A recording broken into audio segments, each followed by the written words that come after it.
नमस्कार मित्रांनो, स्वागत आहे तुमचं आपल्या YouTube चॅनलवर। मित्रांनो, शेतकऱ्यांसाठी अतिशय महत्त्वपूर्ण अशी सूचना असणार आहे। मित्रांनो, दरवर्षी शासनामार्फत शेतकऱ्यांच्या पिकाचं नुकसान होऊ नये म्हणून प्रधानमंत्री पीक विमा योजना राबवली जाते। चालू घडीला मित्रांनो 2024-25 साठी प्रधानमंत्री पीक विमा योजना सुरू आहे। खरीप हंगामासाठी मित्रांनो ही योजना असणार आहे। या योजनेअंतर्गत शेतकऱ्यांना ऑनलाईन पद्धतीने फॉर्म शासनाला भरून द्यायचे आहेत। मित्रांनो, हा विमा जो आहे तो अवघ्या 1 रुपयामध्ये आपल्याला भरता येणार आहे। उर्वरित रक्कम जी विम्याची आहे ही शासनामार्फत भरली जाणार आहे। त्याच्यामुळे शेतकऱ्यांसाठी अतिशय आनंदाची बातमी आहे।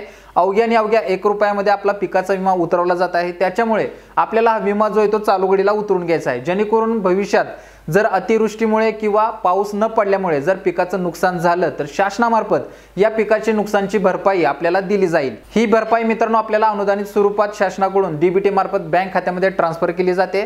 त्याच्यामुळे कसल्याही पद्धतीचं नुकसान आपल्याला याच्यामध्ये होत नाही। त्याच्यामुळे प्रयत्न करा की लवकरात लवकर हा ऑनलाईन पद्धतीचा फॉर्म भरून आपण या योजनेअंतर्गत सहभाग घ्यावा।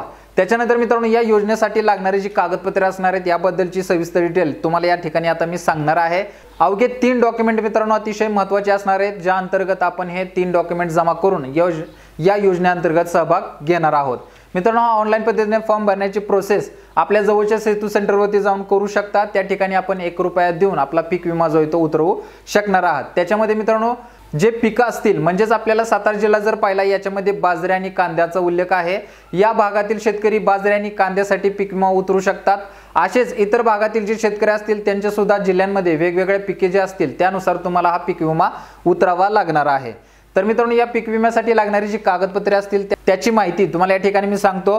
पीक विम्यासाठी मित्रांनो आपल्याला फक्त 7/12 लागतोय। 7/12 नंतर आपलं बँकेचं पुस्तक जे अनुदान जमा होण्यासाठी लागणार आहे हे बँकेचं पुस्तक आपल्याला द्यावे लागेल। हे बँकेचं पुस्तक मित्रांनो चालू असणं गरजेचं आहे, जेणेकरून जर पिकाचं नुकसान झालं तर शासनाकडून हे व्हेरीफाय करून डीबीटी मार्फत हे बँक खात्यामध्ये आपली अनुदानित रक्कम जमा करता यावी।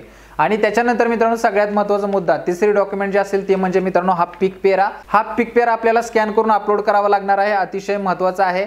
या पीक पेऱ्यामध्ये मित्रांनो आपल्याला जमिनीबद्दल सविस्तर डिटेल भरावी लागणार आहे।